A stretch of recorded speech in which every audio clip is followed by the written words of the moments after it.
All right.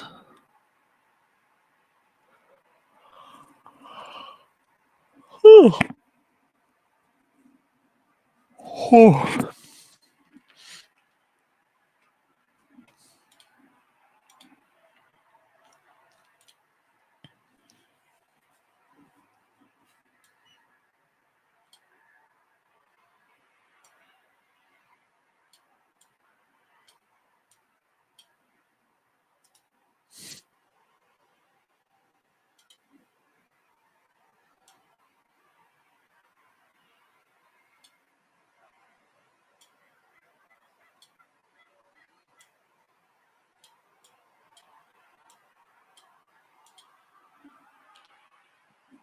Hello.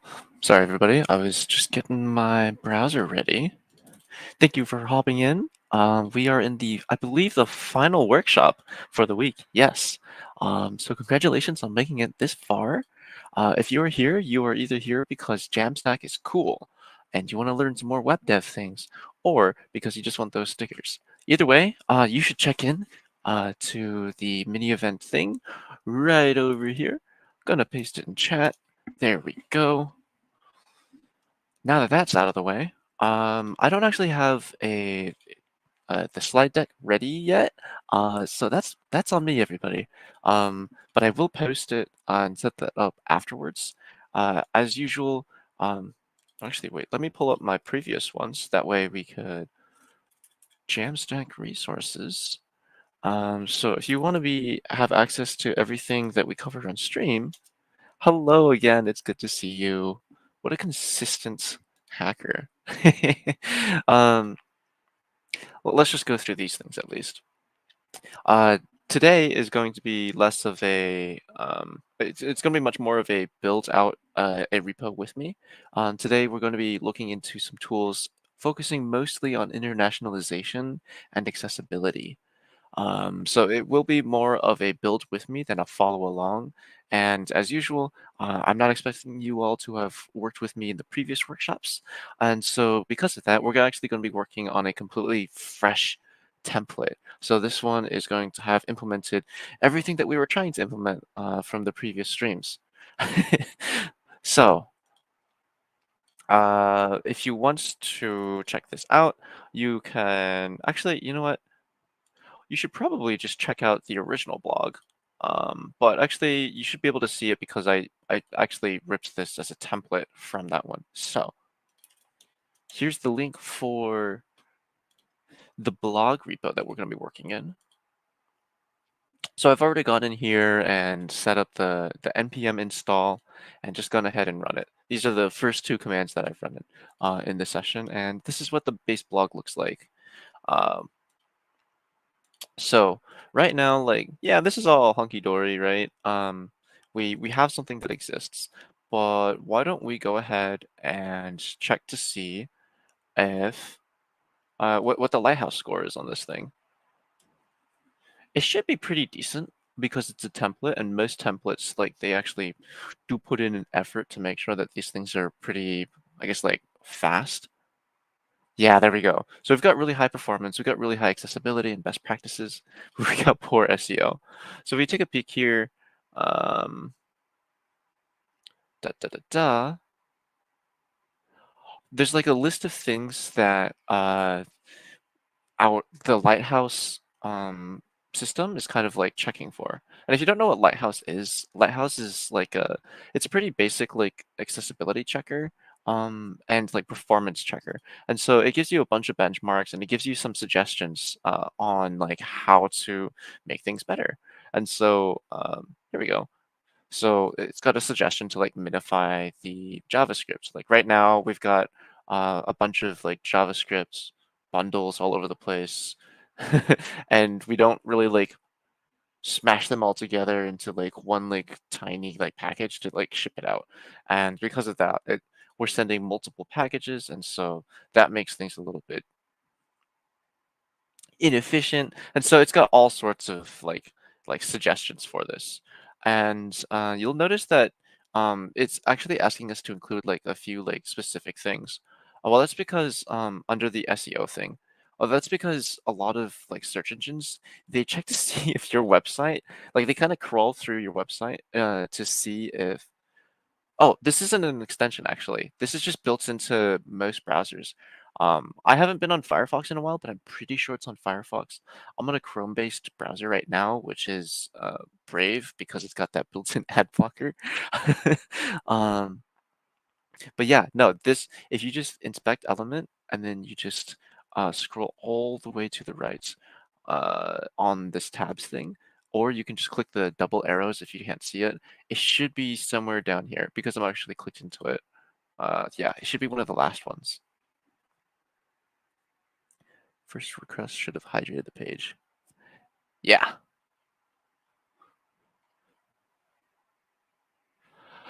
Okay, so there's some things to fix with SEO. And so if we were to look up SEO, fixing SEO MDN, we're gonna look at our awesome resource, the MDN, the Mozilla Developer, I'm assuming network, I forgot what the N was, web docs. So if we look here, web crawlers follow rules, and yes, while search engines keep a lot of things secret, we do know that there's some things that they are looking for. And some of those things include, oh, I was hoping it was going to include it here. It does like some basic accessibility checks to be like, hey, do you have like a title? Do you have um, a favicon even? Whoop, I jumped ahead too far. Um, let's see what else it suggests. Yes, this is blocked from indexing because this is just running off of a local server in my VS Code Spaces thing. But which, by the way, you can get a bunch more compute time if you sign up for the student developer pack. I'm gonna plug that thing again. Anybody who's been to my previous streams knows that I've been talking about this. Okay, so with that out of the way, let's okay. So one of the things that we can do to improve our SEO actually is to make sure that our website is accessible and that it's internationalized. Um, and even if it doesn't actually improve your SEO, it's still a good practice because it makes your website and your content on your website much more accessible. And there's a lot of ways for us to kind of automate that. So today we're going to be looking at least two different NPM packages to get this running. And then we're going to look into how we could automate that as part of our CI/CD pipeline. Now, I have personally not done this yet, so this is going to be a little bit of an exploration journey, if you get what I'm saying. Okay, so let's jump into it. Accessibility. So this is the first one we're going to jump into. Um, Basically, we want to make sure that, actually, you know what? I've got a slide deck for this. So this slide deck is brought to you actually by a super cool developer advocate, Pamela Fox. And I had the chance to meet her at a research conference, and man, she is a crazy like 10x developer, super cool. And so yeah, let's go through this together. Basically, we could automate accessibility audits. Um, Okay, so after we automate some accessibility audits, we'll go in and actually talk about some other like best practices that we can go through as we kind of go through the developer process itself. Because it makes sense to kind of figure out what it is that we could do better before we actually start throwing things in. Okay, so that's her. This is her. Okay, so accessibility. Um, Accessibility is a lot about if you have like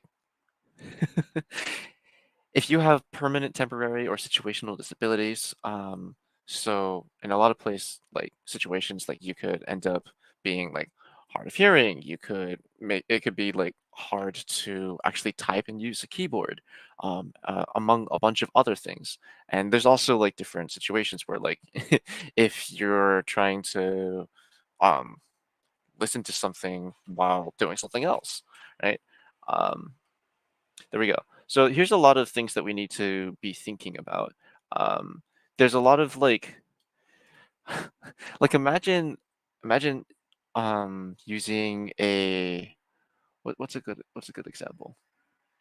Yeah, tricky drag and drop interactions. If you can't use your mouse because you're blind, it makes things really difficult to drag and drop things you can't see, right? Um, Color contrast is a really big one that's super easy to check for. Because normally, like you just want to make sure that the especially like the font color and the background isn't too close to each other to the stage where it's really difficult to see one or the other. Do they use AI to make an accessibility audit? I don't think this actually uses AI. We can check once we get closer to actually using the tool itself. Okay, yeah. I'm gonna let you all kind of just like read the screen. Okay, accessibility is important. Yes, yes, it is. Okay, so here we go. We could technically just like test these things manually by constantly just like running these things in accessibility checkers, which is neat. But yeah, are you gonna remember to actually do this manually each time? Part of the things that like QA, the quality assurance team on like any developer team does is they automate this kind of stuff, so we don't have to be constantly doing end-to-end testing. Um, Especially like manually. We should be able to automate that because we're programmers. So this is just like talking about if you had somebody else run audits on your sites. But let's talk about actually automating it. We're going to be using Axcore today.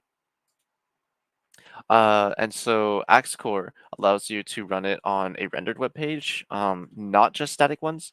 Although in our case, because of the framework that we're using, we actually do have static files. So even if you did decide to use a different accessibility checker, we do actually still have a, oh, here we go. It's under underscore sites. This is where our static site generator produces the build files for our website, at least in our example. Okay, and this is what it looks like. It spits out a really nice JSON object. Um, so in this example, we're actually going to be using Python to run this because the person who wrote this slide deck is a Python advocate. So we're going to be following along with this. You are an accessibility professional, so this is awesome. Oh, I'm so glad to hear that. Please feel free to chime in if you feel like I'm missing anything. Uh, I personally do not have nearly enough experience doing anything with accessibility, so I really appreciate having a resident expert in the crowd. Okay, before we get too far, I do want to actually make sure we install Axcore before I forget. So we're just gonna go in here, pop into the docs, and I was hoping for a pip install or a npm install. We probably have to go down here. Here we go. Let's go ahead and copy this thing in. So close down the server. We're going to install the new thing. While it's installing, I'm going to take a peek and see what else it's the README says, because if you want to be good at open source, you got to make sure you actually read the READMEs, right? Ah, I'm glad to hear that you appreciate it. Accessibility is important. Even for selfish reasons, in order to just like get the thing out there. But like accessibility isn't a thing that's going to be solved if we don't start talking about it sooner. Because there's a lot of things that are just easier if you start with a little bit of like accessible thinking in mind. And that includes like not nesting everything in a development. I know that some people swear by nesting everything in a development, but like, why? Like, there's a bunch of like custom built HTML things specifically so that you don't have to wrap everything in a development, um, among other things. And we'll talk about some reasons for that. I don't think it's in the spreadsheet itself or like in the audit slide deck, but we'll talk about what we can do for accessibility afterwards. Okay, So let's see. Now we can include a JavaScript file in all of our iframes. Well, thankfully, because we are using uh, I guess like a static site generator that focuses on templating, we don't actually have to actually put this in every single HTML file that is produced because we can just slot that into our base template, which is base.njk. Let me actually install the extension so we can get some nice syntax highlighting. Okay, so now that we have that, we should be able to peek in here and get some of that. No?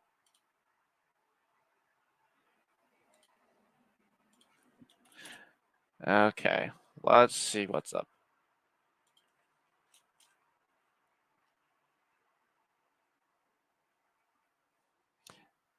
Bro, I've been having such a terrible time like trying to get my extensions all synced.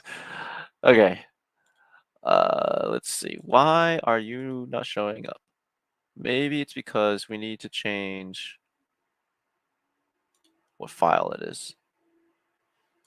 Configure njk to be nunjux, and it's already on that.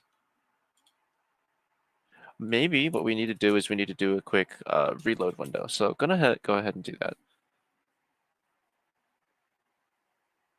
Ooh, the GitHub accessibility alt text bot. Oh, awesome. Let's take a peek at that.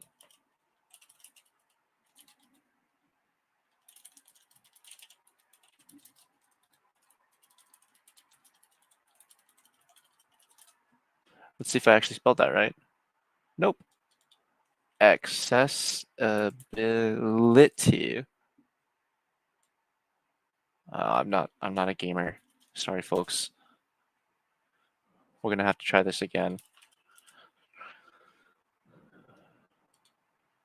Maybe I should just like copy and paste that. Oh, I'm using StreamYard right now, so like I can't just copy and paste that. That's fine. We'll just look it up. There we go.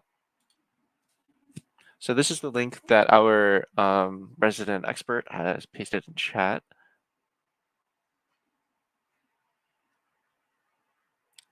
Okay. So this is about making sure that our images actually has alt text. This is definitely one of the easiest ways to make sure that like you're being more accessible. Obviously, if you're vision impaired, then you're not going to be able to see images or like really enjoy those. And it's super easy to write in alt text into your image files. So let's actually hop into our template. npm run dev. I don't actually know if there's images in this template. There should be. Oh, there might not actually. Okay. Oh, npm run start. I always forget whether it's run dev or run start. Yeah. Okay. So we're right in here. Let's actually add in a new image. We're gonna go ahead and throw in a pizza image because I already have a folder for that. Not a folder, a file for that. So we've already got something right here. Go ahead and upload that. Whoop. That's a lot of stuff. Here, we can upload this pizza. Okay, so now we've got a pizza. Let's actually rename this so that I don't have to like put my hands on that. Okay, here we go. We've got a pizza.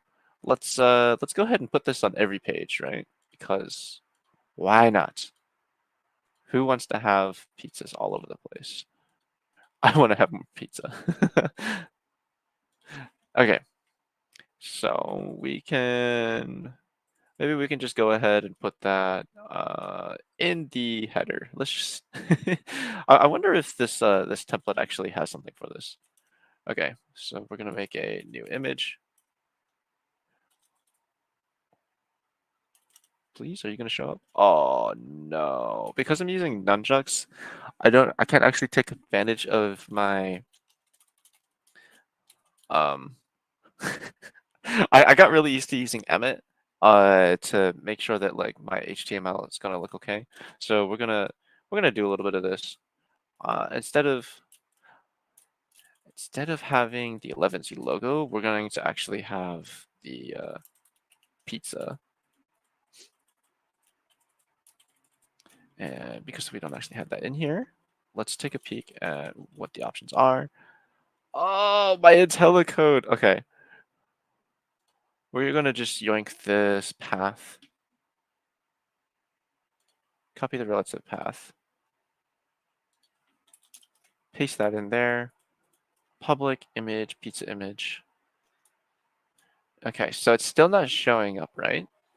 So let's see. Let's do a little bit of that. No. Pizza.png is not showing up under public static. Oh, this is an 11T thing. Okay. I remember having an issue with this. So basically, I believe we need to go to our config and make sure that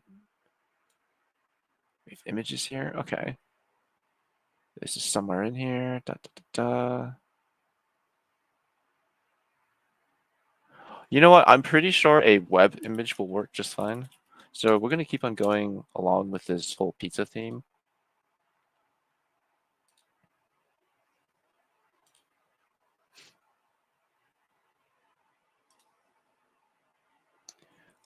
Let's say copy image address. This is where it lives on the internet. So if we were to just pop in here, go into the base, we'll comment that out for now. Whoop. Image, source. Come on, work with me here. You can also use the public directory. Yeah, we tried. There we go. So we've got a whole pizza. Probably we don't actually want that in the nav bar. Maybe we just put that right over here. There we go. Maybe we actually just put it in here, even.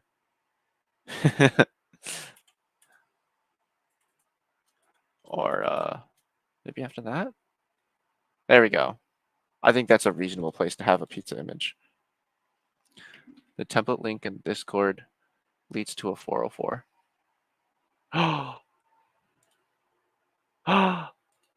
It's a private.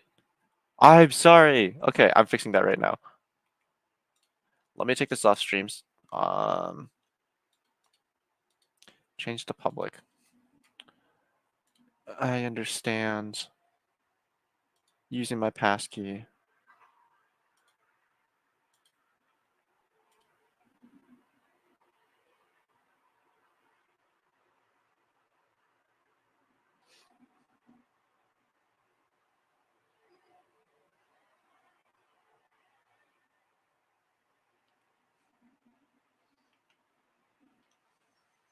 Okay. I believe that it should be public now. I don't see a lock anymore, so it shouldn't break anymore. Cool. All right. I certainly hope not. I appreciate the declaration. Okay. So we've got our image. Literally all you need to do is just like add a alt. And so when you use a screen reader, you'll be able to actually like screen readers will look for the alt tag. Whoa, come on. Please don't break.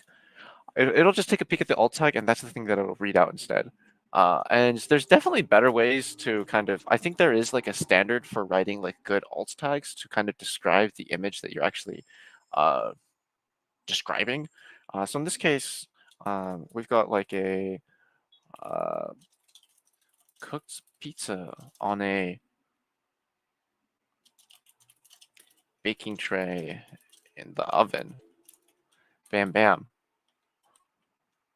So yeah, I mean, like that was super easy, but it's super easy also to completely forget about doing that. Let's actually see if this. Yeah. So you'll see that like because of the fact that I put it in our base template, it's actually going to show up on every single page. It's just like the permanent pizza. The pizza is always watching. Anyway, so we'll keep that there for now. That way we can have something for our accessibility checker to check. Boop boop boop. Okay. Um, okay, I'm gonna continue going through this, and then once we get to the GitHub Action section, then we'll also add in the um, accessibility alt text bots that was dropped in chat earlier. Okay, so Axcore. Do. Allows you to do this, allows you to do that. All right, we need a renderer. So now we need to actually install Playwright. I wonder how this is going to play. Running this, running this in the code space, because I believe that this is like, I'm not sure how it's going to try to run like Playwright in a VM. We shall see. We shall see. With dependencies, do do do do do.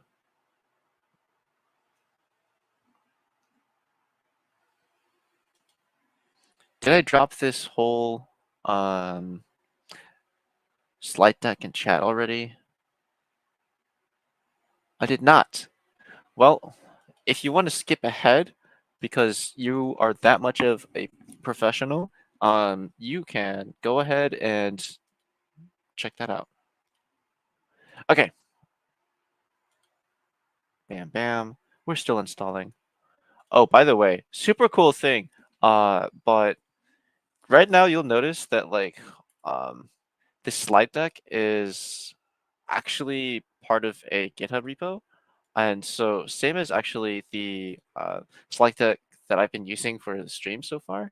And so if we were to actually just take a peek at this, the repo for this, let's see. I would have to go to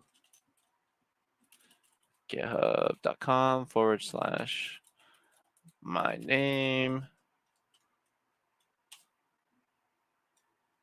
Pop up here. Did I spell something wrong? That's okay. We'll just grab it over here. And today's thing is,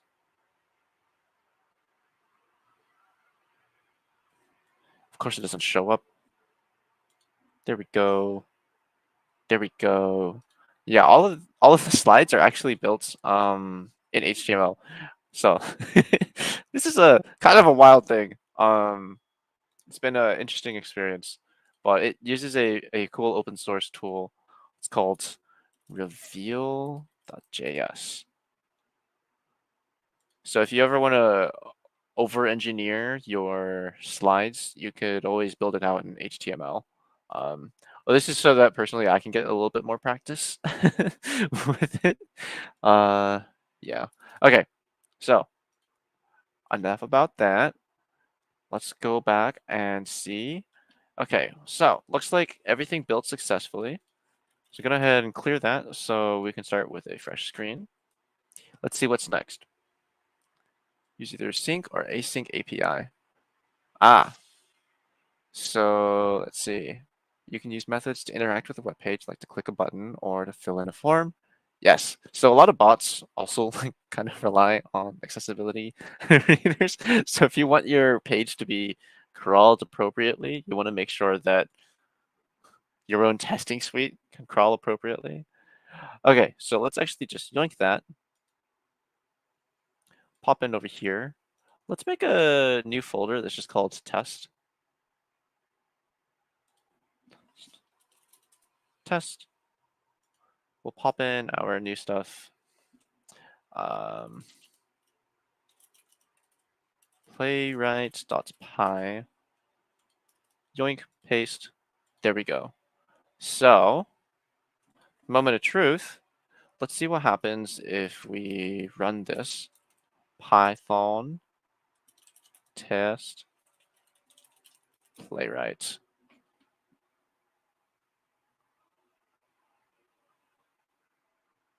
Oof.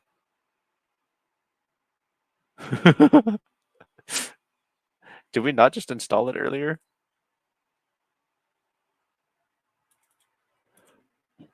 You know what? It's probably appropriate for us to actually just make a requirements.txt file.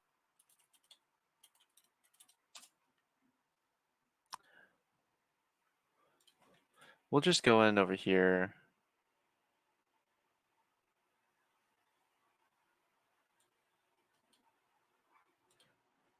How do I save this as a requirements.txt? Okay. Hi, chat. Can you help me save the following Python dependencies, a requirements.txt file? And then we're just going to yoink this.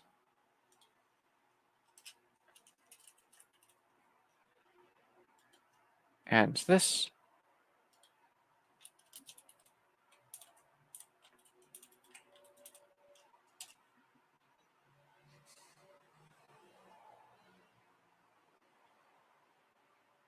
Well, already then. Okay, now we got to figure out what's going on here. Why is this not loading properly? We can see that if we control, oh my gosh. I got really used to using like Control W or Command W on like my VS Code instance, but I normally work on a like I guess like a native install of VS Code, but I started using it in CodeSpace for workshops because it makes it easier for you all to do as well because like no matter what machine you're using, you can run these things. Did you need a VNV for Python? You know what? Well, I don't think we need a VNV to run this, especially if we don't have any other like Python dependencies. But it certainly doesn't hurt to have a VNV here. Now, I always forget how to do that. I believe it's... No, I'm just going to ask chat. Can you help me create a new VNV file?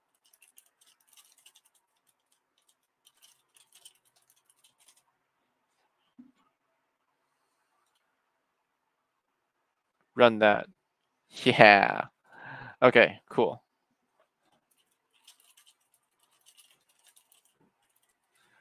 Sorry, chat. I'm a bad programmer. I just... It's so much easier to just like not remember this stuff. Okay, you know what? Here, to save myself from having to do that again, we're gonna put this under the README.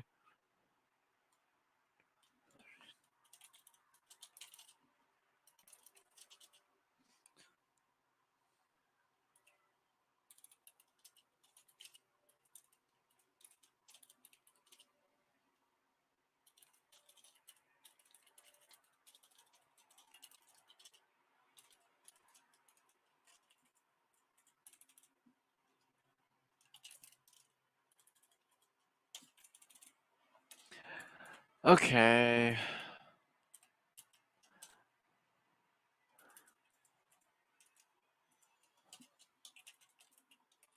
Activates our virtual environments. Hooray! And then we should probably just do an install requirements.txt. Oh, actually, no. It's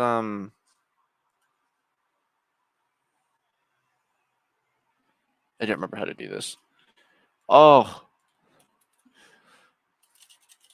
how do I install firm requirements? Yeah. Sorry, chat. This is really embarrassing. Okay, let's make sure we have that in our... Okay, there we go. So now we don't have to be embarrassed, or the next person who looks at this repo doesn't have to be embarrassed. Okay, let's actually run that command because we don't actually have these dependencies. We don't actually have Hello? I need to go into test / requirements. Okay, there we go. So we'll let that do its thing. We're gonna take a peek at what's next in the thing. Um, to run a button. Okay, here we go. Inject a local or remote JavaScript file.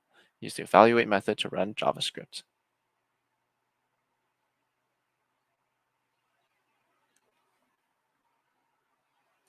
Cool. So we got a CDN that runs a JavaScript bundle on that.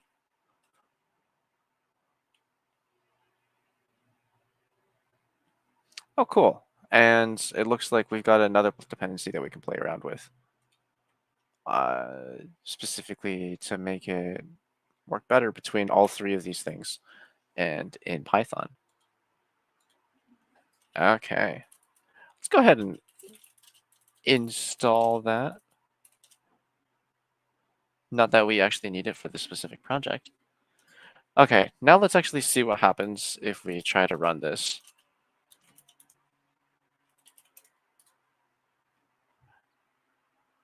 Still bugging out. Yeah, sorry, I should have just done touch requirements.txt. Okay. Playwright is still not recognized as a package. Maybe it's because I'm doing this from the top level directory. Let's try running it in here. Let's try just running Python on it then. All right, chat.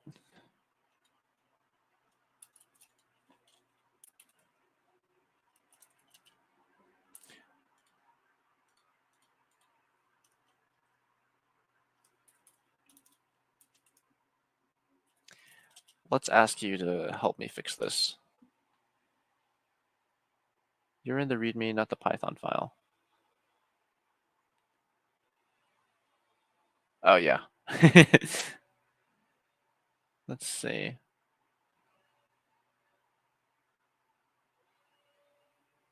Yeah, you think I would have done that, right? And I have done that. Silly. Why is this still bugging out?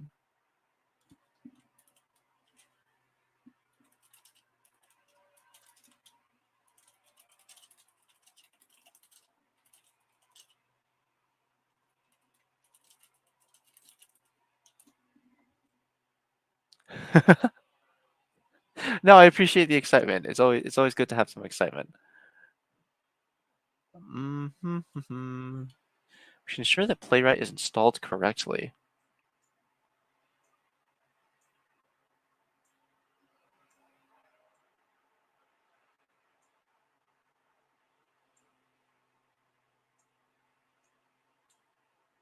Okay.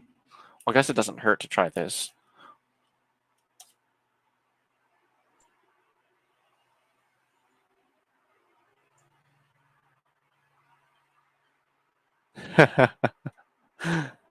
uh, okay. So it looks like we're gonna have to dig a little deeper into figuring out what's going on. Playwright Sync API. Well, I guess the other thing we could try doing is running this on a native instance of VS Code, because maybe it's just bugging out because of that. So let me get that spun up on my end.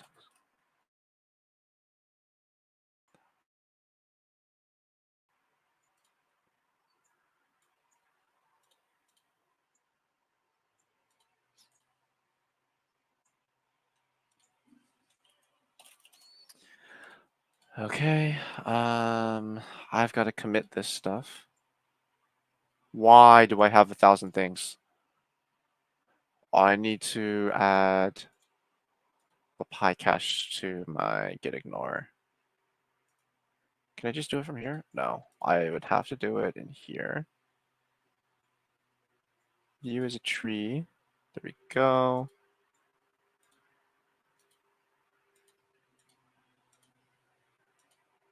Ah, it's the V and V that's throwing a fuss. So we just stash those in the cache.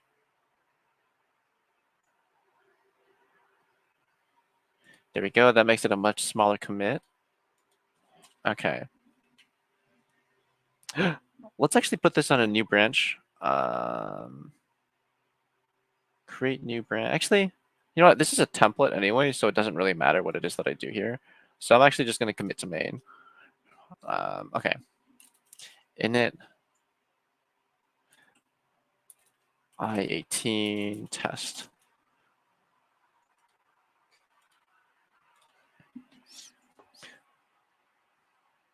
Reinstall, pip install, playwright in the py file.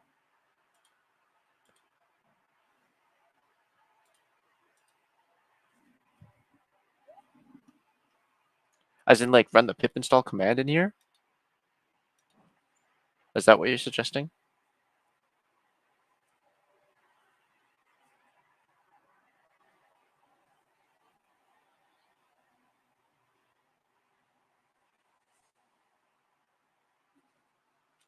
Okay.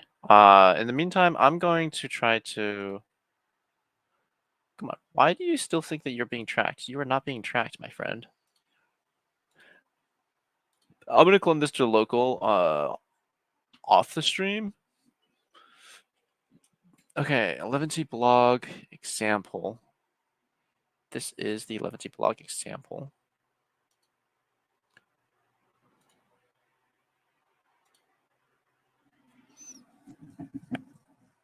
Toss that in there.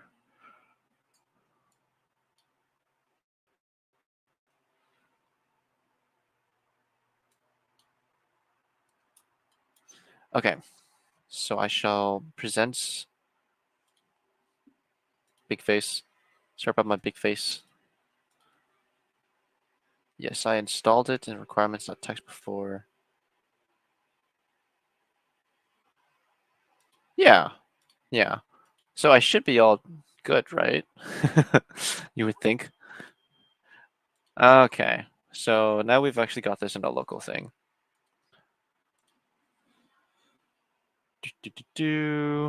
All of those WSL things. Okay. Sorry, this is probably a bit small, so let's actually zoom in a little bit. First off, let's npm install everything. Requirements.txt before. Okay.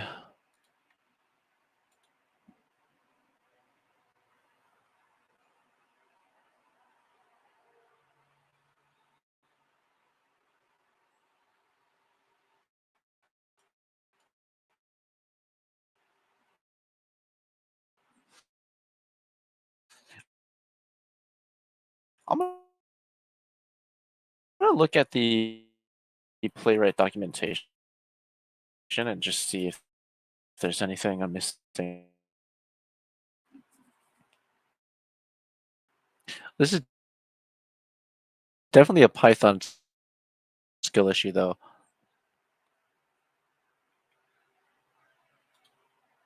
I'll share what it is that I'm reading on screen.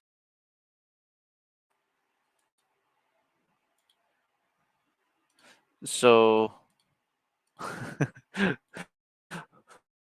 basically, after I start sharing my screen, I also have to add the screen share as the media source to the actual stream so that I actually put it on stage. Okay, so we're looking at the docs right now. How to install. Is it because we're missing the npm package?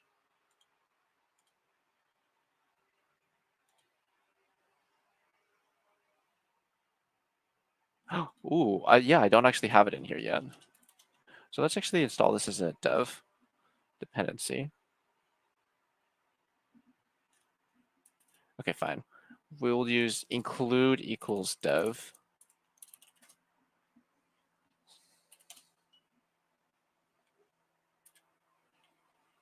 We're currently doing everything in JavaScript, so we'll just keep on doing that. We put it under test instead of tests. I don't mind renaming it to test, to be honest. Yeah, let's add in a GitHub Actions flow. Install playwright. Sure, let's do that. Install operating systems. I'm going to rename this to tests before I forget. Install Playwright operating system dependencies requires root. Sure. No!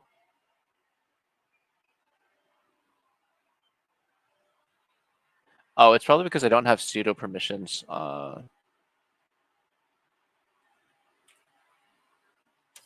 Let's just rerun this thing. And then I'll just say no to that last thing. Yes. Yes.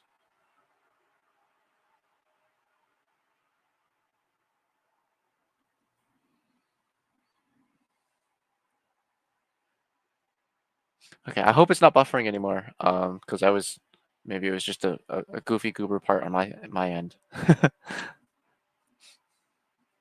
Okay, so in the meantime, let's. Oh no, I set up a new node modules thing. Oh gosh. Okay.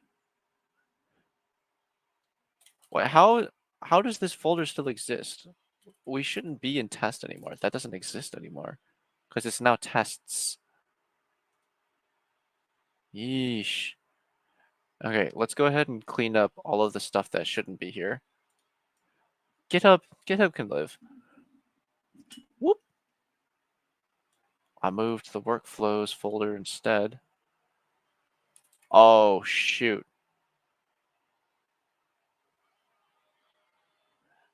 Okay, we're just gonna discard all changes. Revert. We're going to delete test because we have tests.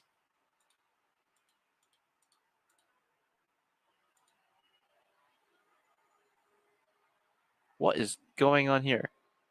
We're just gonna restart this whole thing. Okay, clean start, right?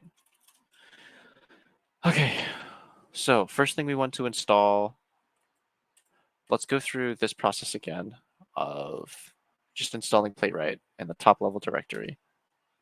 Yes, yes, yes, yes.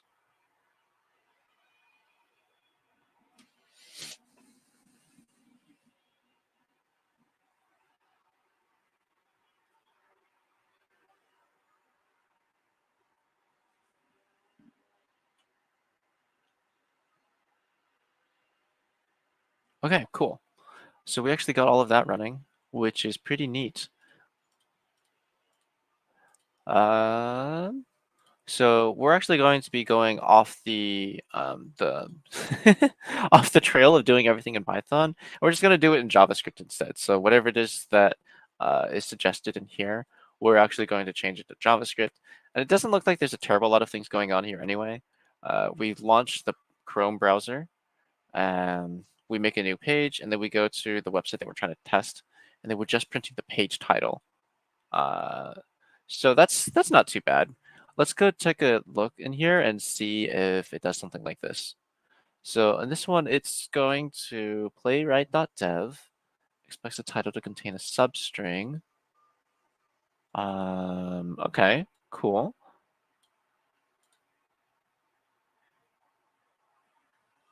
So if you haven't done any like unit testing before, this follows a very similar format to that, where you have some sort of assertion, where you're just like, okay, this is the thing that I want to check, which in this case is the page. And then you want to make sure that it looks like this, which is playwright. I'm not sure why this isn't in a string. I would assume that that's supposed to be in a string. Let's go ahead and see if we can run this. npx playwright test. Okay, so what's going on right now is it's running a headless version of these browsers. Basically, when a browser has a headless, when something's described as headless, that basically just means it doesn't have a GUI and it's just like running in kind of the background, kind of like as a server process. And it looks like we actually passed all of our test cases, which is good. I'm surprised that it says that we have 6 of them. So if we just go in here, we have 1, 2, 3, 4, 5. Oh, no, this is just the. Okay, this is some pretty funny thing. Okay. Editing before each sync. Wait. 1, 2, 3, 4, 5, 6, 7, 8. How do we have more there than we do here? I don't know where it says that we have 6. Oh, those are the 6 browsers that I was testing on. That's what it is. Okay. MPX playwright show report.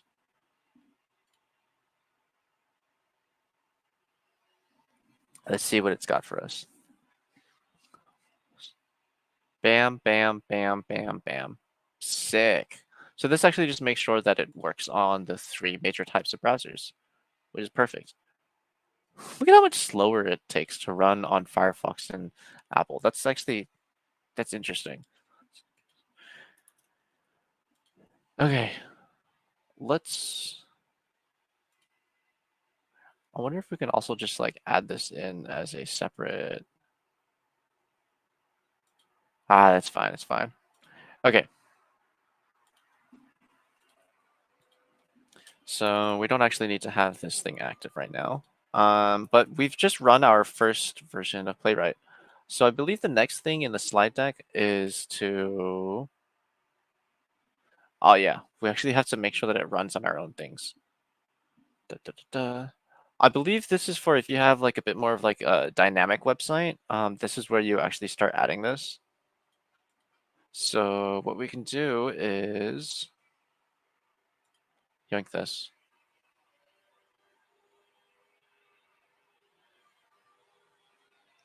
JavaScript promise. When the result of an expression is a JavaScript promise, it will wait for it to resolve. Okay, so it just works like how we intended to. This is referring to a Python thing for the evaluate.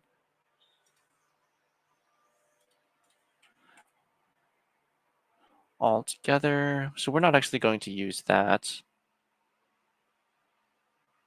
So this is all of the formats that it can print out in.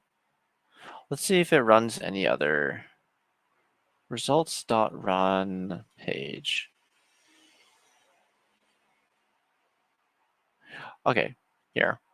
Why don't we actually change it from going to our from going to the playwright page to actually going to not that link. Well, I guess it's pretty similar to it. We just need to change this to the actual port that we're working with. So let's see. We're going to go ahead and just put in the const, what's it called? The port. And it is currently equal to 3000. Let's actually go ahead and make a new .env file.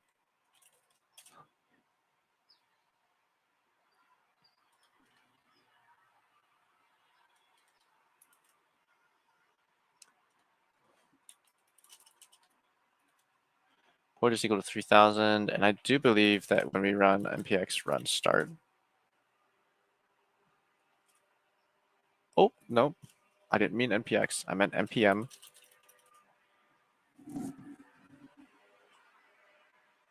Oh, we're actually on 8080, so we need to update this to 8080.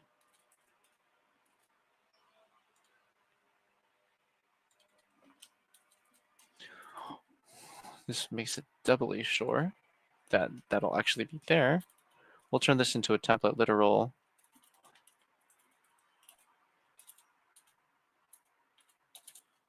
Bam, bam. So if you don't know what a template literal is, that basically just allows us to treat anything that we cover in a $sign and curly braces as a actual JavaScript object. So this will treat this as a variable, which means we're going to sub out the word port for the actual port number that we have. So in theory, when we run this, it should still work. Let's actually bring this up to the global scope. That way we can change this and make sure that happens. Okay, So I think if we're actually like doing this at like scale, we'd actually be doing this under the test before each. And so that makes sure that like when we visit the page, like the same thing happens each time. So that's something that, yeah. Okay, so let's go ahead and try running the show report again. Whoop, not show report. We want to actually run the thing. Oh, calm down, calm down. Playwright test, there we go.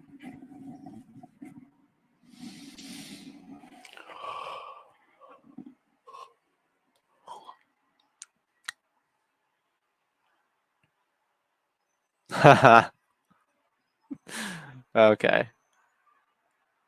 Sign into GitHub. Ah, so we actually ran into an issue, and that is because of the way that we're serving this thing. We need to make sure that this is public for Playwright to actually work. So I'm going to go ahead and make this thing public. So GitHub's nice in that it makes sure that your forwarded addresses are kind of private.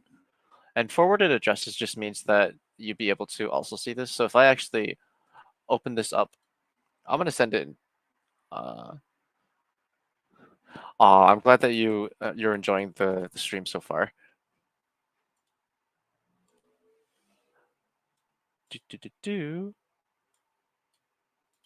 Port 8080. Why doesn't it say it's working? Oh, I'm so silly. Of course our playwright test is going to fail. We aren't even running the server yet. Okay. So, there we go. Okay. So if I send this in chat, let me know if this works for you. It's a bit hard for me to test this on the same computer that I'm actively on, but I'm pretty sure that like if you click on that link, it should show an actual active like session of this. You should be able to see this.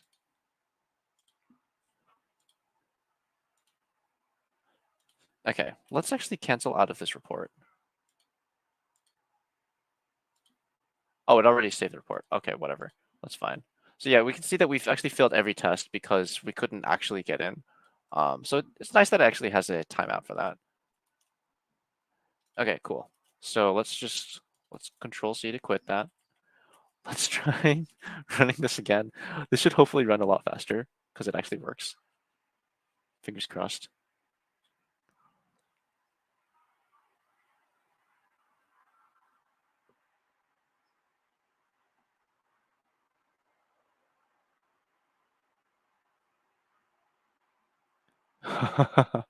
No.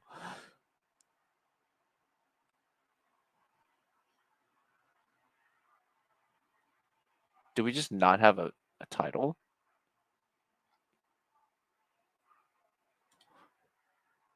Oh. Let's go check the build directory.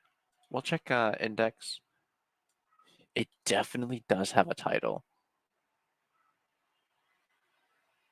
So we're actually running into some other problem.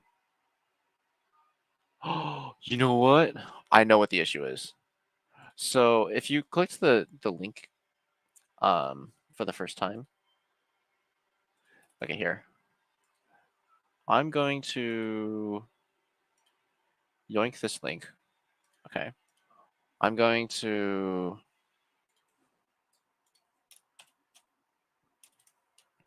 just dump it into a new private window, and I'll show you what it is that we're looking at.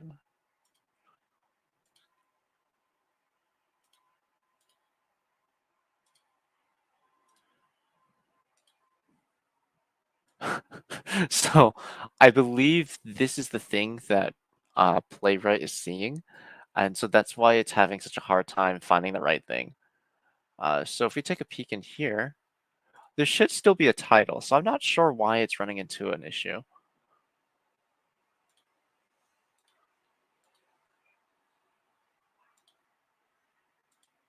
Let's see what it's complaining about. Waiting for the locator to find the root. Locator resolved to find this. Unexpected value, code spaces access port. Oh, that's what it is.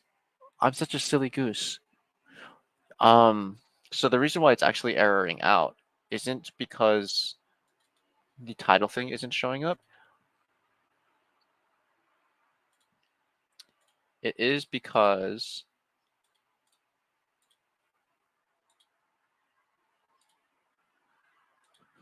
we're checking for the wrong thing. So the only thing I updated was the port to check on, right? And like what website we're going to. We needed to change the string to the expected title. So the expected title for us, um,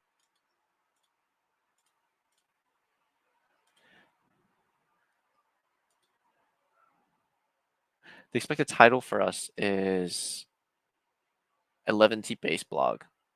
I I don't know why I brought it up here. It's not like the title is actually going to show up under the simple browser. But if we were to, I could do it this way. So we can see over here that this should have been 11T base blog, and it currently is. So if we were to go in here,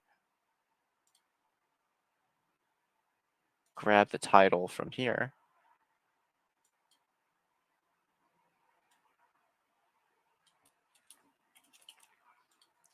and then just assert that this actually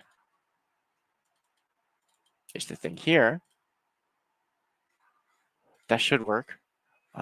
We don't actually have a get started link, but we do have a home link. What's another thing that we can click around in? We can just click on this is my 5th post. So if we take a peek in here under our build site, we should be able to see what our 5th post looks like here. This is a 5th post draft.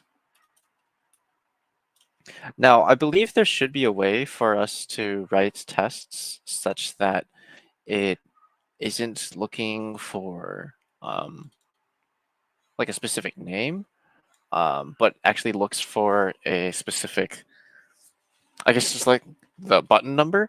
Because in this case, like the whole point of teaching about like the whole JAMStack framework was that like this content right here, like this is a 5th post, it automatically updates based off of whether or not we have like new content. Like so if I wrote a new draft post that was newer than January 2023, that should show up at the very first thing. So okay. But for now, we're just going to just paste that in here. And then the heading, expects page to have a heading with the name of installation. We're not going to be checking for that. We're going to be checking for this. Okay, now let's try running that again. And I saw that there was something going on in chat. Sorry, I swear I'm going to get to you. I just want to make sure that we try this again. Okay, so now that that's running.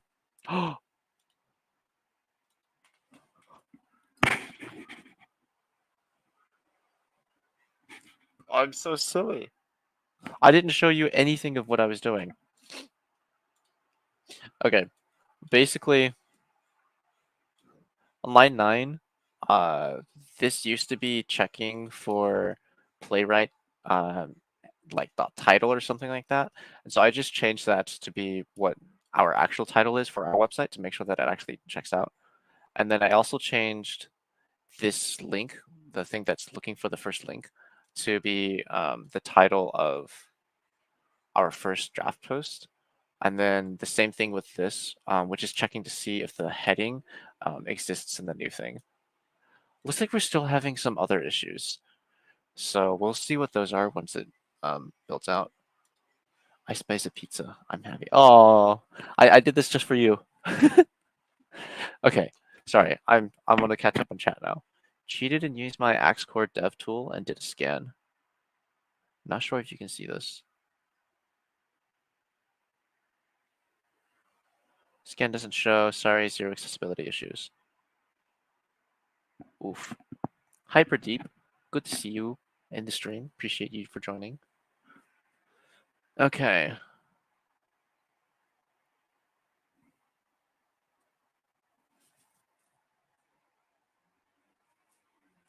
Now, when you say you used your Axcore dev tool, is that like a custom thing, or did you use the Python thing that was like in the slide deck suggestions?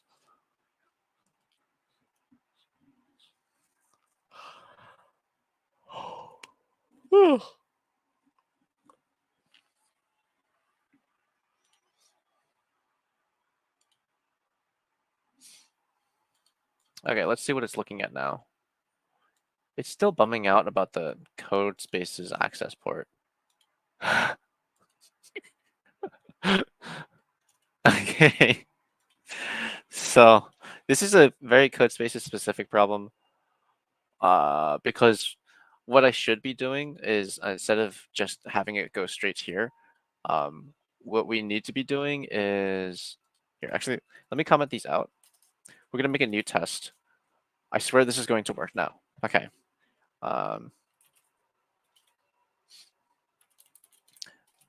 Asserts that code spaces open port is working. Okay.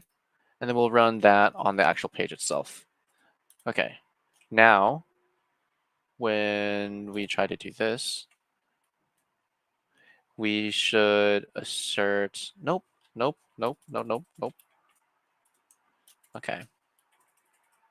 We should assert this. Not worrying about localhost. Why is this bugging out? To have text does not exist. ChatGPT's or Copilot's really tripping up between the different types of testing. Okay, so let's see. Let's also copy this.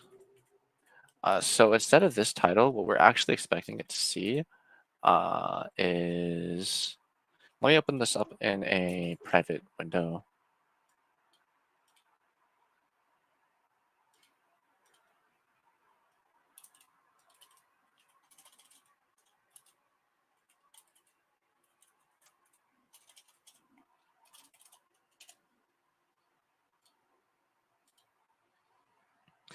Okay, so under this, I'm going to just yoink this title.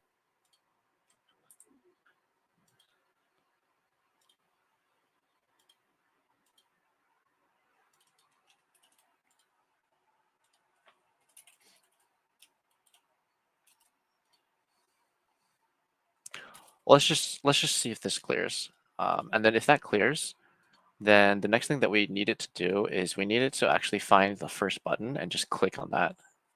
Or not the first button. Because it turns out that there's another button on here. I'm just going to describe it to you. You could also just like check out the the link that I pasted earlier to see it yourself.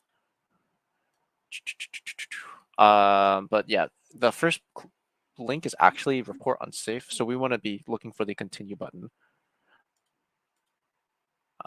So let's see. Let's make a new test.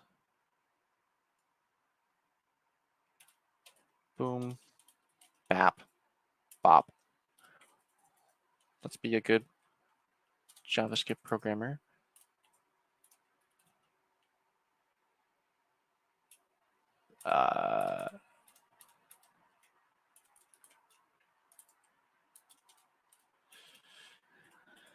Okay, after we do this, we want to do await page dot get by role. Let's just see. So it actually grabs it by the ARIA role. Let's go by text. You can locate a string. Nope, it's not going to be text. Get by attribute. Alt text. Get by label. Not quite.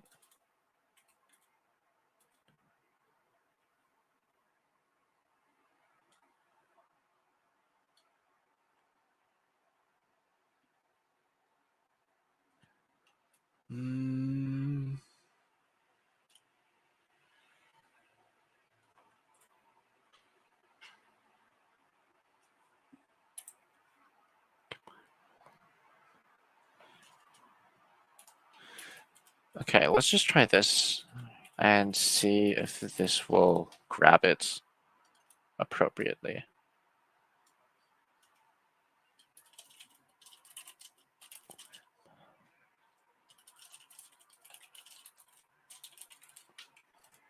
You literally wouldn't even have this issue if you weren't doing this in code space. So if this doesn't work, I'm just going to run it natively for the rest of the workshop. What is it throwing hands about? Oh, I never closed my test. Okay. All right. Let's cross our fingers and hope this works. Okay. You have Xcore downloaded from deck. Let's do a stream after closing ceremony where Ryan eats pizza live. I would love to just like eat pizza right now. That sounds so good. The lettuce stream with Dimmer and Ryan number 3. Wait, did that actually happen? There's no way that actually happened. Completely unrelated and dumb. How do you host a site like that on a friendly link? Oh, yeah, great question. So the way that we're running everything right now is using GitHub Codespaces, and the way that you can activate that, you just go to GitHub. You go to any one of your friendly repos. So I'll pull up the GHW one. So this is where all of the resources are for this workshop. And then you just go to code, and then you go to Codespaces, and then you open up the Codespace like that. And then you'll end up on something that looks like this, which is like VS Code in your browser, which is super cool, right? And then whenever you run and build your system, then or like for example, right now we have npm run start to run our static site generator, and so it's actually serving our web server on localhost 8080. And so Codespaces does some magic shenanigans where basically it opens up instead of it being like I guess like localhost on like your computer, it does it on this virtual machine because you're actually running on somebody else's computer, like a cloud computer that's owned by GitHub. And so that actually has this name, this like hashed name, which is friendly xylophone, and then a bunch of other stuff. So this isn't actually like hosting per se. This is more of like a development server that we could check out, and you could forward a port to make it public for other people to check out, which is pretty neat. And so if you check out this, you'd be able to see it. For actually hosting it, I'm hoping we'll have time to do this. If not, I'm just going to show you right now. You basically just go to your repo, you go to settings, and this only works on public repos because GitHub encourages you, like it gives you more free stuff if you build in public, where like your repos are public. You can go down to pages, and then you can deploy a page. So right now, yeah, there you go. You can deploy with GitHub Actions. We're gonna be doing that later. I forget what it looks like when it's not deployed yet. I guess we can. Here, we can take a peek actually at 11D blog example. We go in here, we go over to settings, pages. So this is what it looks like before you actually set it up. And then so once you set a branch, then it'll actually build. So we can go ahead and do that. Actually, we're not building from. I'm not sure what's going to happen if we just say to build from root, because we don't actually have a.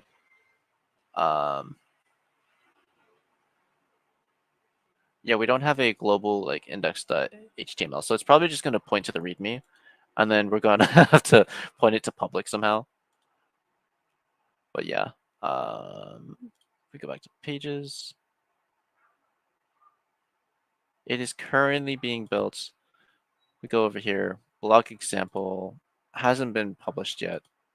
That's okay.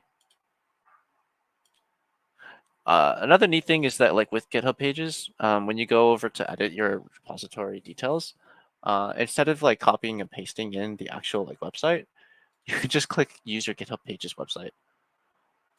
Also, we don't really need to see that and that and that.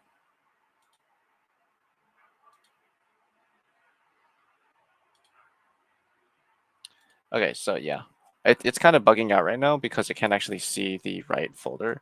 So if we go under site, something should show up.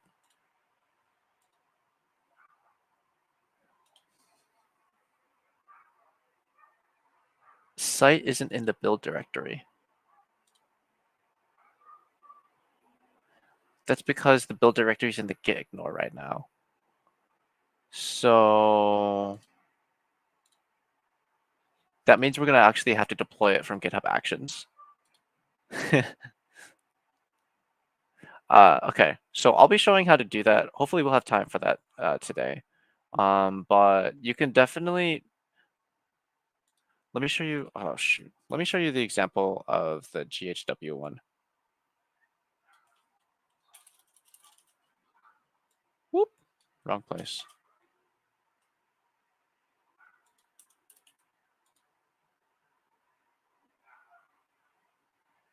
So in this one, we have a index.html in our top level directory.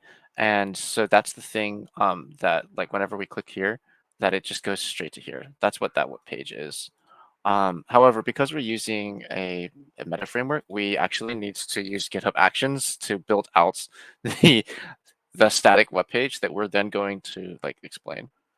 Okay, sorry for that. I need to catch up on chat. Da, da, da, da. I volunteered to eat pizza live too. Oh yeah, you can join the stream too. Completely unrelated question. Oh, that was the thing that I was answering. No question is dumb. Are you asking how we use the GitHub to display it? Yes. Yes, exactly. 404, you nailed it. Forwarding ports. It's running super hard. Oh no. Too bad like Dimmer's not a coach anymore. Like I maybe we can bring him back in as a guest onto a stream. Yes, yes, it's totally free. GitHub Actions is free to a certain limit. I'll actually show you the limitations for this. So if we go under billing and plans, I believe, plans and usage, we can see how much we get. So we get 2,000 action minutes a month, which like, unless you're actively like running like a big open source project, you probably won't need to worry about. Packages storage, I don't know what packages is yet. 120 core hours. So 120 hours is how many days, chat? Divided by 24. 5. That's 5 full days worth of compute. So it's more than enough to run the hackathon on, to be honest. Unlimited blah blah blah blah blahs. Yeah, that's good. So you can see I've been actually using GitHub Codespaces quite a lot. I've used already 33 hours.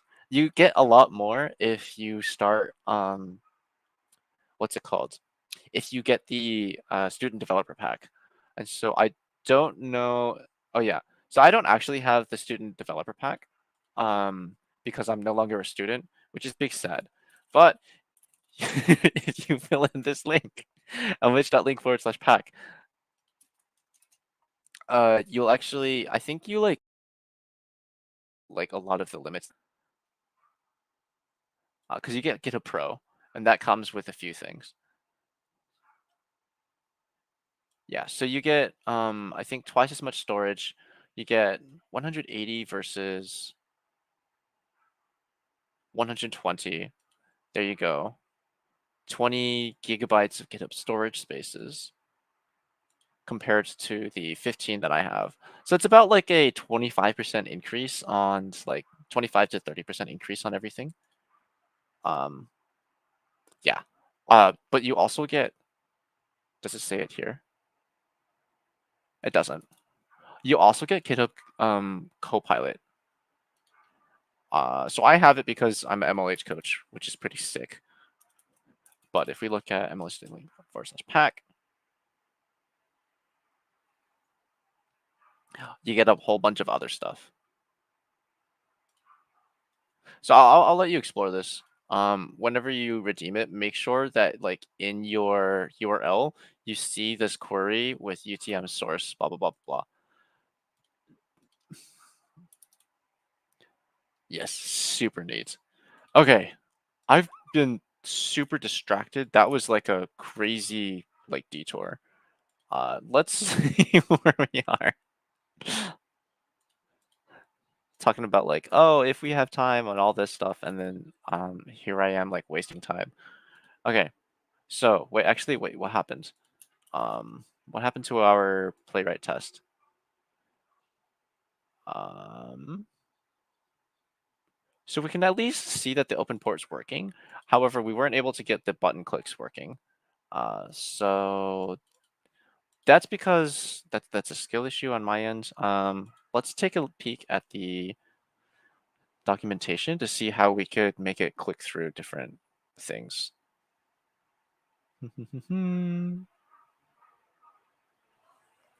Test use options. So this is using a URL. This is changing the locale. Oh yeah, so this is super useful for if you want to test for like internationalization.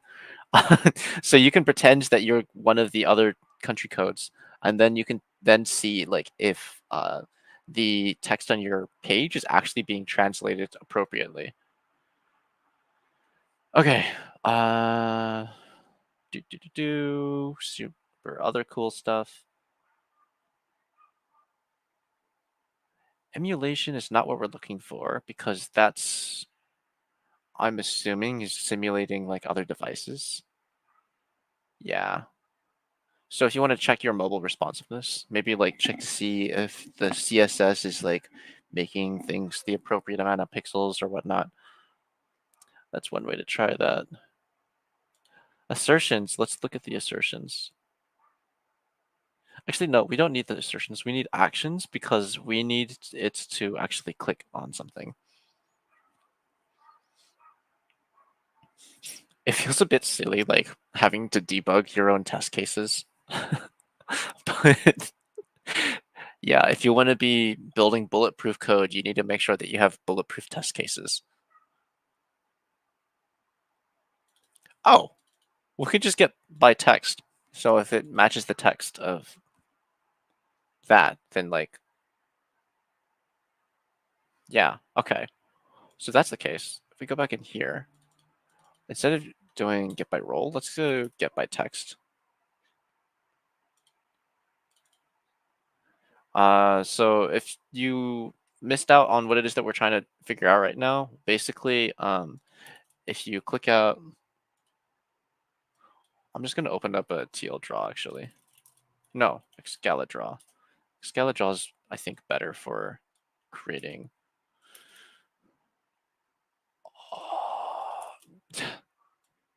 Okay. So currently, I have to open this up in an incognito tab because I'm actually logged into GitHub on this browser, so I won't be able to see this if I'm not. And so Playwright is seeing something like this.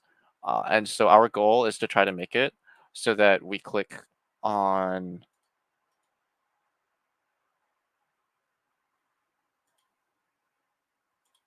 Whoop. Okay. We click on the continue button. So that's the problem that we're trying to solve right now. Okay. So let's see. We found out that we could just change this to get by text. We're going to change the text inside from being that to just continue. Let's actually make sure we match the casing of that. So if we run this now, that should work. Oh, I killed the wrong service.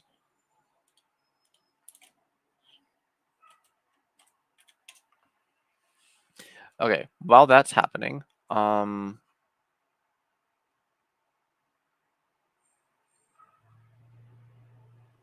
that's so sad. We're still not able to get past it.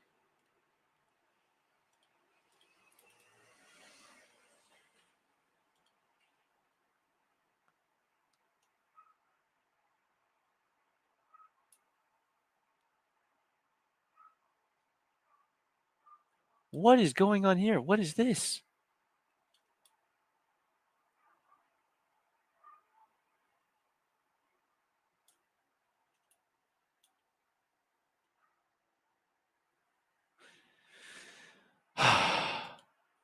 Okay. You know what?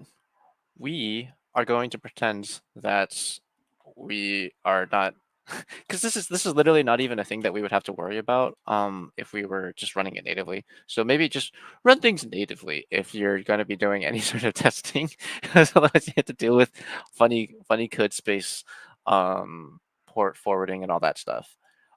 So let's actually start trying to get this running in GitHub Actions.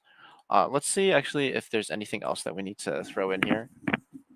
Snapshot, color contrast, and such. We didn't get to the color contrast stuff. That's fine. I think the most important thing for us to focus on is actually getting the snapshot testing. When it says snapshots, is it an actual? Is it like a screenshot or is it just like a? Okay, we're gonna have to check that out on another stream. Maybe like someday when we're running like a Flask thing and we want to actually like test it that way. Okay, here we go. Let's see if there's an example workflow for this. And there is. Actually, wait. I'm pretty sure when we imported and installed this thing, it actually had its own. Yeah. Okay. So we actually do have a workflow set up for this.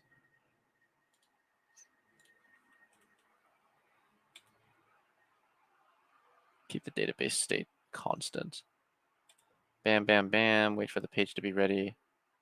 Oh yeah, that's another really important thing. When you're loading into pages, you got to make sure that like you might have to put in some sleeps or like wait until the DOM loads in order for you to actually start manipulating anything in the DOM.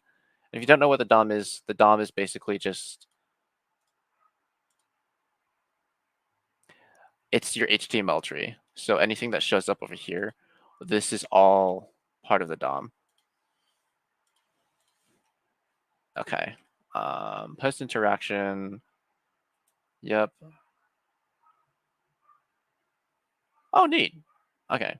So you can get about 57% of the issues already, which is pretty neat. Okay. Cool, cool, cool. So that's basically it from Pam. Let's actually try getting this into GitHub because we know that we can actually run our play tests. So first thing we should do is we should actually just like commit everything. Okay. What was the last thing that I put? Init A11Y. Now we're going to do init A18 uh, tests with playwright.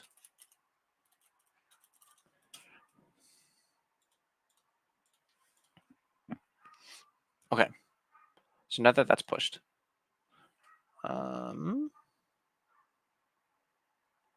we are not going to worry about this.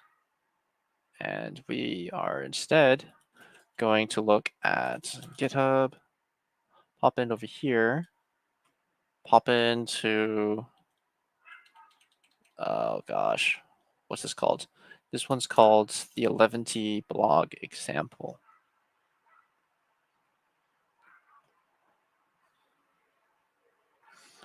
Okay, now we just need to go into settings. We need to go into actions, general, allow all actions as reusable and reusable workflows. Okay, check. Artifact and log retention, so keep it only for 90 days. All right, that's chill. Require approval for first-time contributors. That's fine. Read repos. Allow GitHub Actions to create and pull and approve pull requests. Neato. The default permissions granted to the token. You can specify. That's fine. Okay. Now let's look at the runners. Here we go. Okay, so runners. This is where we actually run the thing itself. By the way, before I get too far into this, I want to really recommend that like instead of going off of what it is that I do today, because I'm not an expert at GitHub Actions and CI/CD. I have done it before, but it's been a little bit. um, so instead, I want to make sure that you actually look at a good resource for this, and that is, of course, the first-party documentation for it. Bam, bam. There we go. Okay, so as far as actually routing the workflows, we already have the workflows. We just have to actually use it. And I'm pretty sure that what we have to do is just create a runner for this. We're going to test this on Windows for now. We recommend configuring the runner under Actions Runner. Create a folder under the drive roots. Install the runner package. This is a self-hosted runner.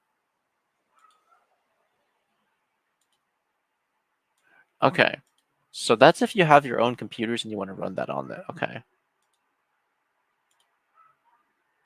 Oh, maybe we like, I don't know, go here. Ah, oh, so it's actually already run. All we needed to do apparently was just set up just the GitHub Actions thing. Okay. So let's take a peek in here. So it actually failed at running the dependencies.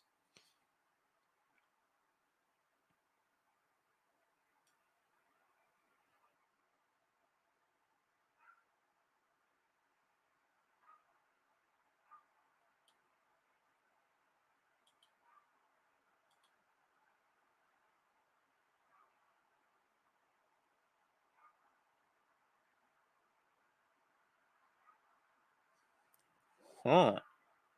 Well, that's not the error I was expecting to see. So it looks like it just wasn't able to install correctly.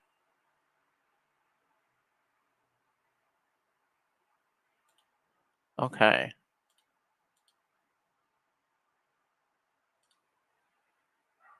Let's take a peek into the workflows.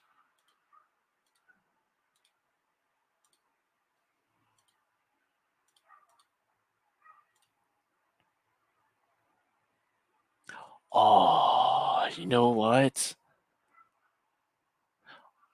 I know what the issue is.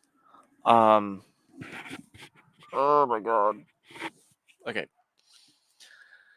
Basically, the issue is that we're using like 11t to do this. And I haven't configured the initial like uh the GitHub Actions thing to actually build out 11t. All it's doing is just running Playwright.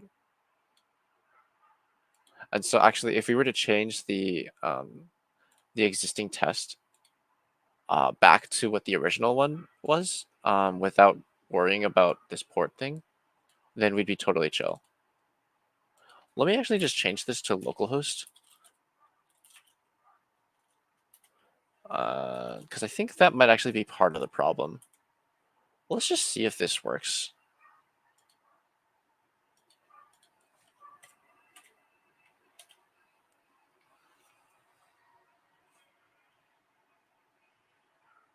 Wow, that is failing really fast.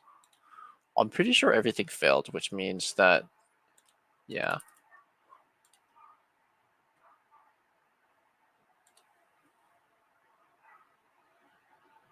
Localhost 8080.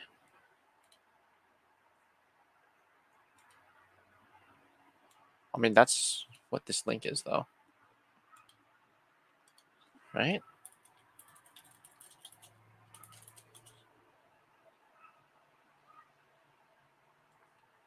Oh.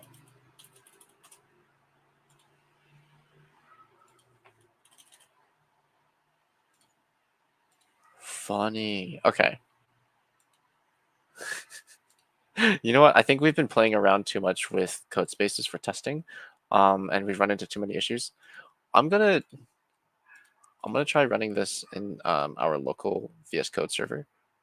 Ba, ba, ba, ba.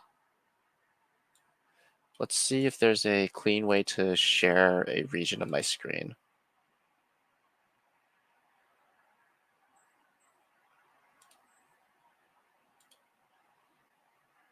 There's not, but maybe we could just use the simple browser for this.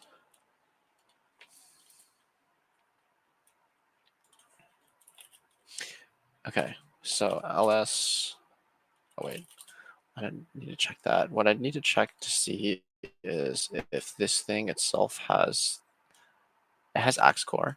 It doesn't have playwright, I think. So we need to make sure that we actually pull.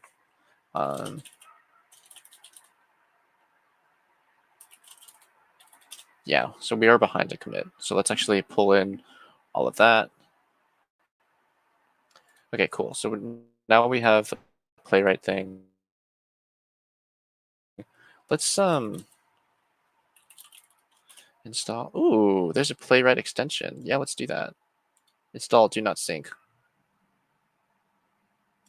Let's make this a add to workspace recommendation.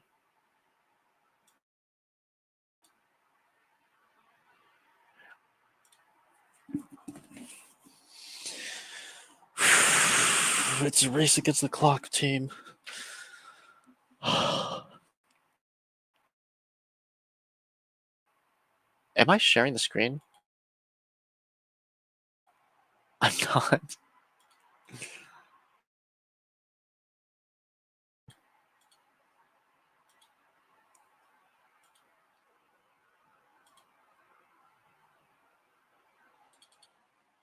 Did I lose you? What happened? Okay. Okay. There we go. You should be able to see it now. Okay. So I didn't do anything crazy. All I did was just git pull, and then I npm installed again. Okay, no vulnerabilities is always good to see. Now let's actually get this thing running. So I believe it was npm run start to get the normal server running. And then we're going to want to open up another terminal session. I'm going to put this on top. And then this new one is going to be, of course, it opens in PowerShell.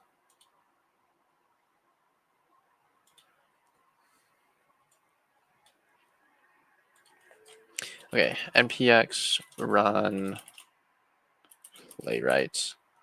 I think that was all we needed to do. Let me double check that. Also, I should kill the GitHub code spaces before I run out of compute hours. npx playwright test.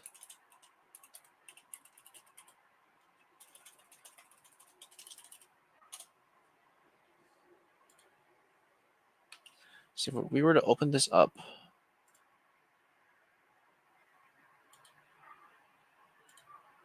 can I just?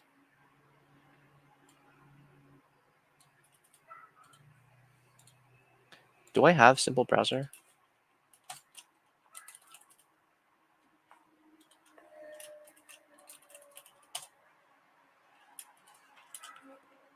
I do. Okay, there we go.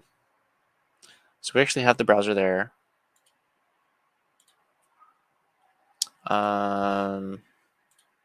Okay. Let's see. Assert that the code space's open port is working. We don't actually have to worry about that anymore, I don't think, because we're not actually logged in. So we do need to update. Whoa, where did this come from? Oh, that was an image from that.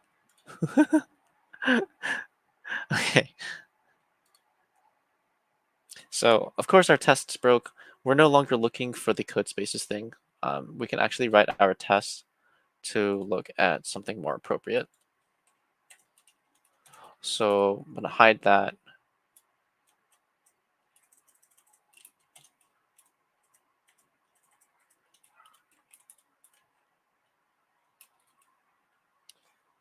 Okay. 11t base blog. Yes. Change this to localhost.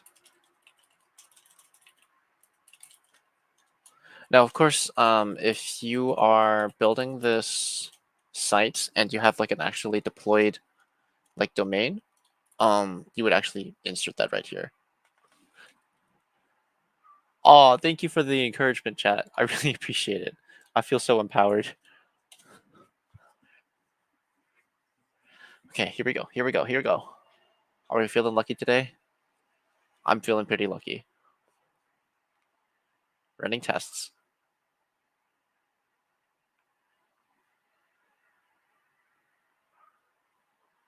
Executable doesn't exist. Oh. Oh no. I think there's some other stuff I forgot to install.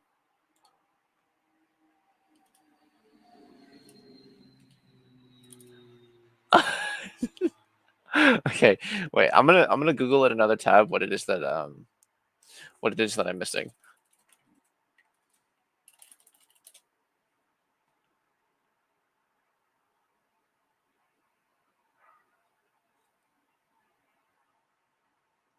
I thought Playwright just like installed everything for me. Ba, ba, ba, ba.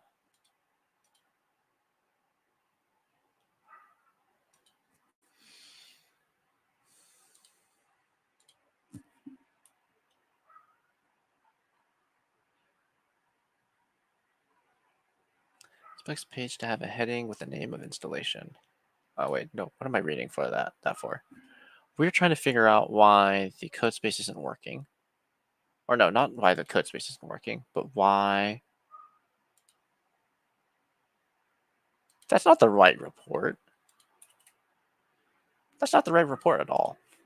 It should be complaining about like has title not working. Let's just rerun that and see if that's what the issue is. Yeah, because we don't have the Python thing on here because like we decided that the Playwright thing was already doing its own, it's its own deal.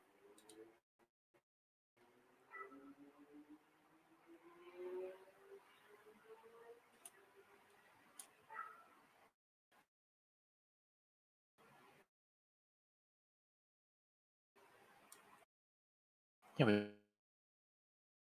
got Playwright test. We've got port 9323.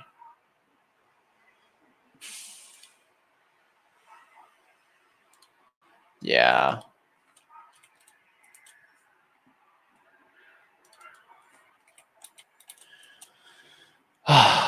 Okay, so this is what we're seeing as far as the fails go.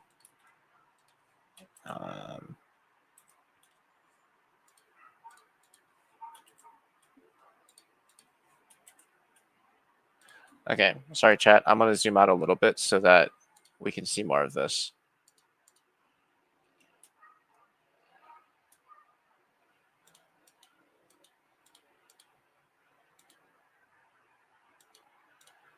Yeah, so...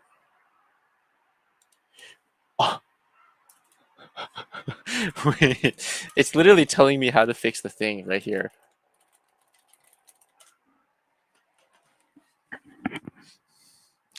Because I believe that node package modules is a separate thing from the npx installs. I bet you that's what the issue is.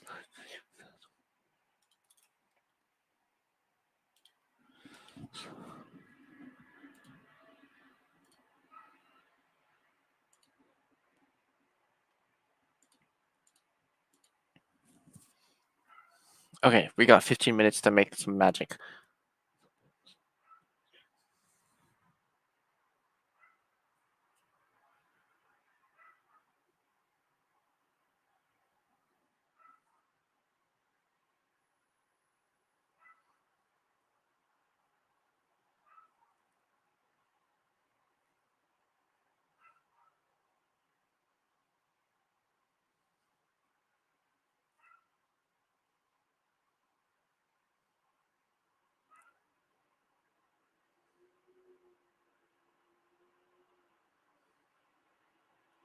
That's quite the number of installs.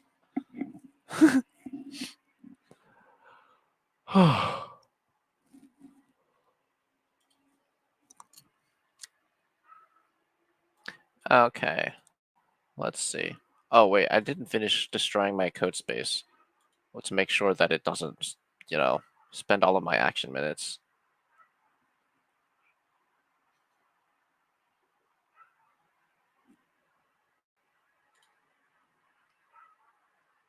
Did that say it errored out?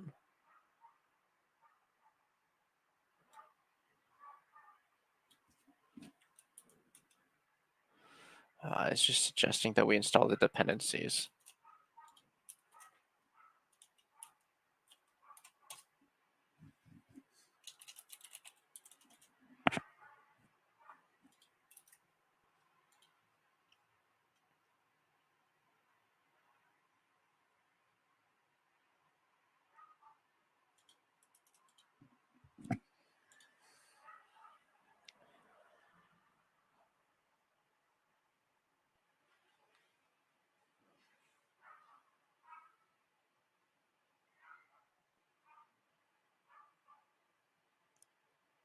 Hole?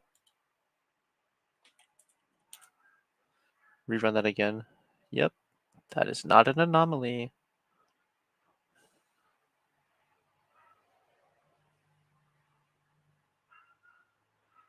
Okay.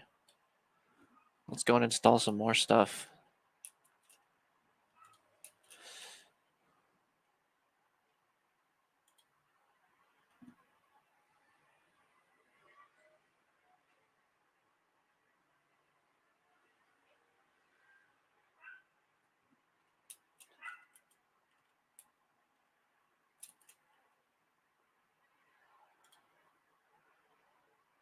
Wow, that's a terrible copy pasta. Okay, hang on.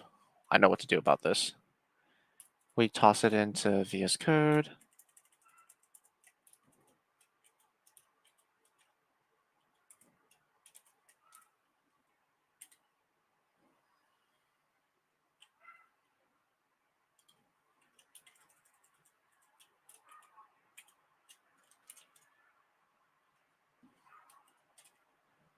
Put in all of our backslashes.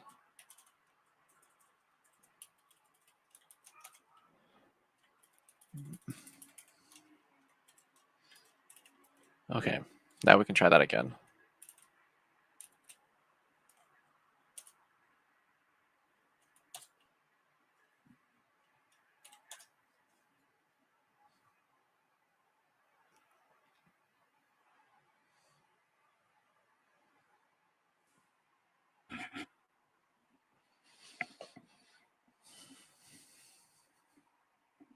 Oh, I appreciate the fairness. Yeah, there's a lot going on over here.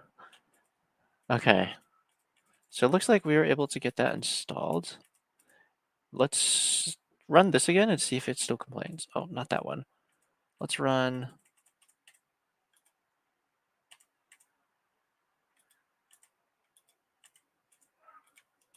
playwright install. And if everything's installed, it shouldn't have to download anything new.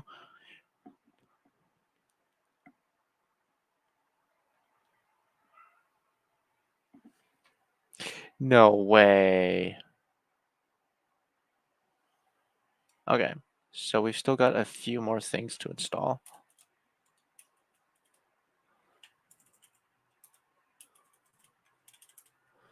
Uh,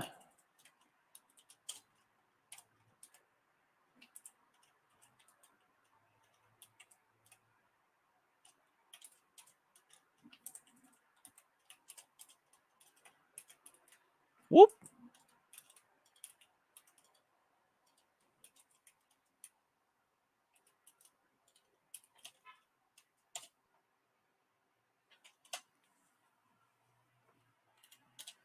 Oh man, I really need to learn how to use like dev containers because I'm just totally polluting my like developer environment with all of these dependencies.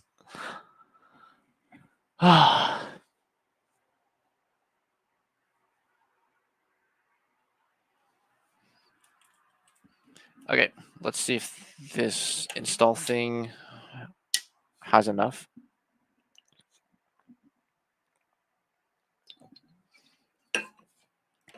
Did you just come up with more things to install?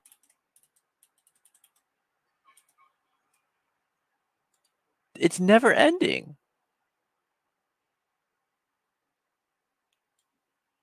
Okay, this is the last set that I'm going to try to install, and then we're just going to try running it.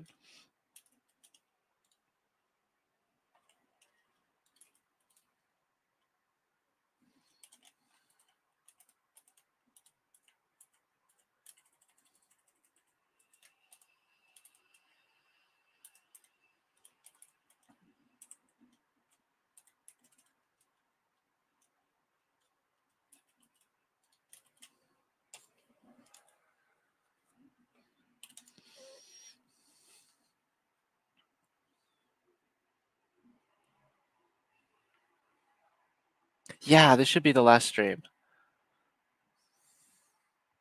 At least for this month. For ease of use, install this Chrome extension. Yeah. I'm gonna highlight that text for a little bit. Basically, to do like accessibility checks, like I guess like not like manually, but to run an accessibility audit in your browser, you should just use that tool instead of necessarily like um, trying to automate everything. This automation process shouldn't be too bad, but right now it is. I'm hoping that like it's not too bad for you all doing this.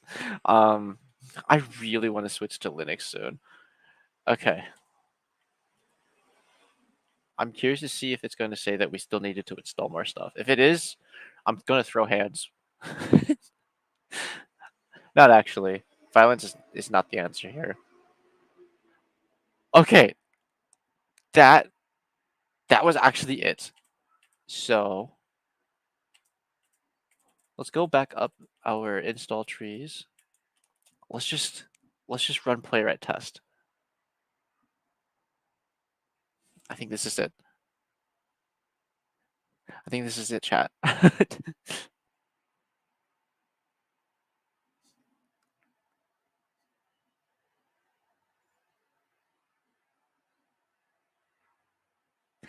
This thing is erroring out, but it's bugging out because the assertion is out of date. Why is that? Oh, it's because I didn't save my file. That's why it's goofy.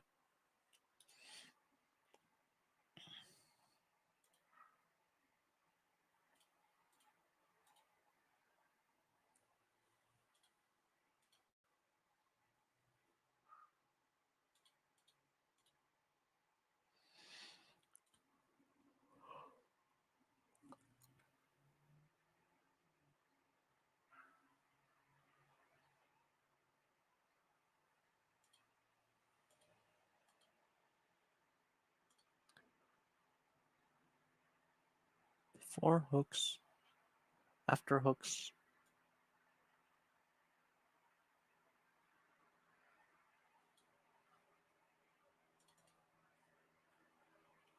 Why is it bugging out now?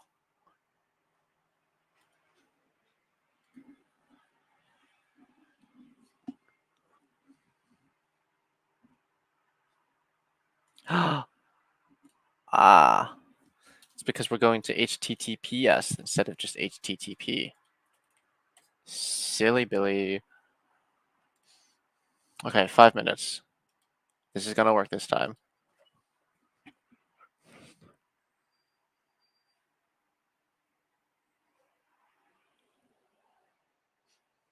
Yeah, it's because when you run things on localhost, it's not technically necessarily like running on HTTPS.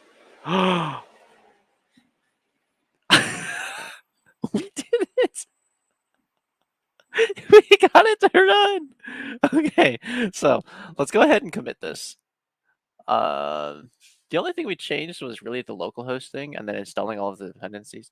What's even funnier is that like after we commit this, right? Um,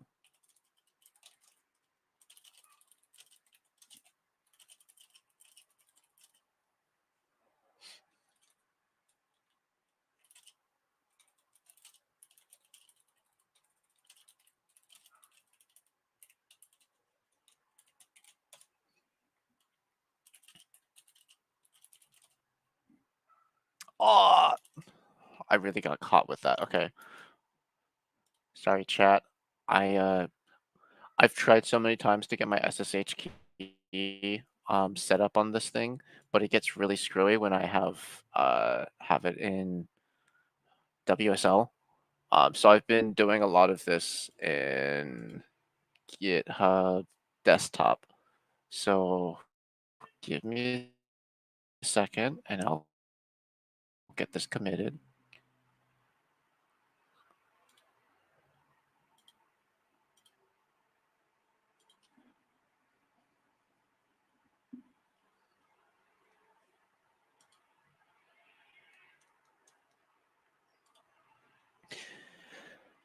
Okay.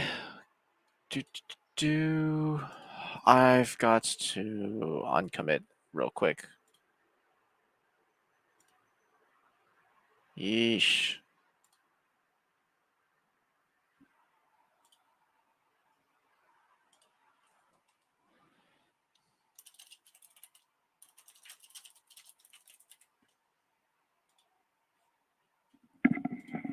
Okay.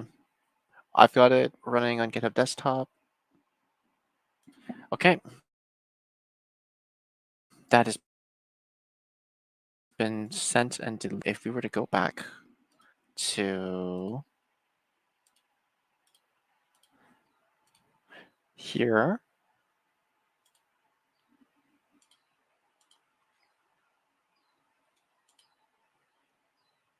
we should be able to take a peek at actions and oh no, we're still running into errors.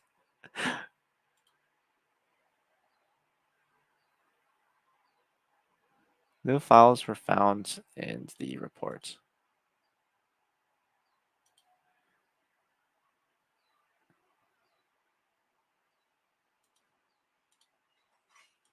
Okay, chat. We don't have time to fix this.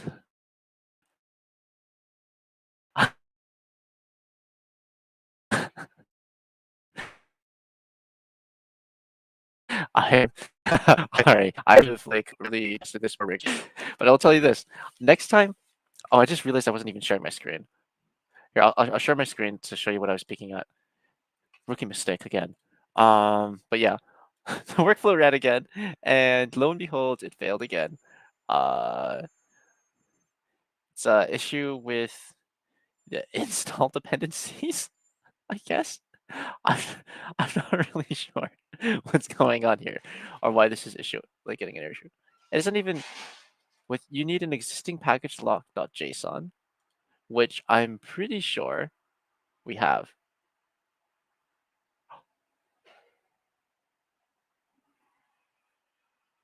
Wait, my git ignore.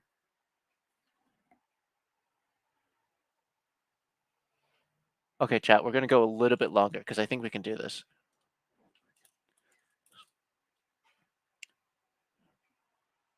Okay, so it's saying that we need a package.json, but we our package lock.json, but we don't have one here because my git ignore has been ignoring it.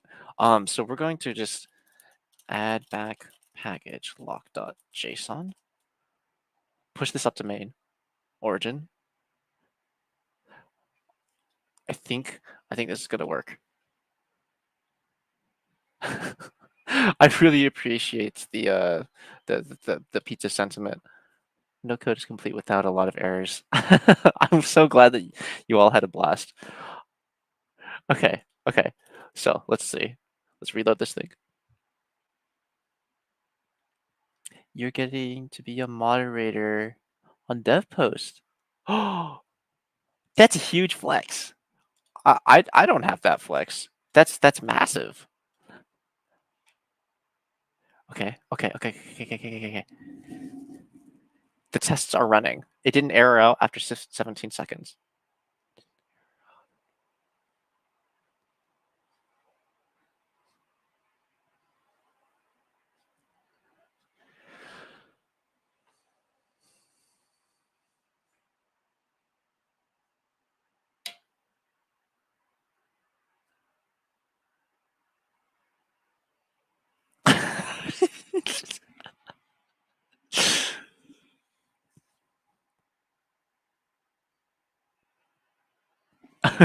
Okay. So we still ended up with some issues. Could not connect to localhost. We will pick this up another time. Next time I run a CI/CD stream, I'm gonna make sure that we have this done. We have it all figured out. Okay, but for now, thank you everybody for coming on stream. I really appreciate having you all today. Uh, I'm gonna log off now so that closing ceremony can begin. Thanks so much for tuning in, everybody. Take care. Have a great day. Bye. Love you all. Sending lots of love and lettuce and pizza.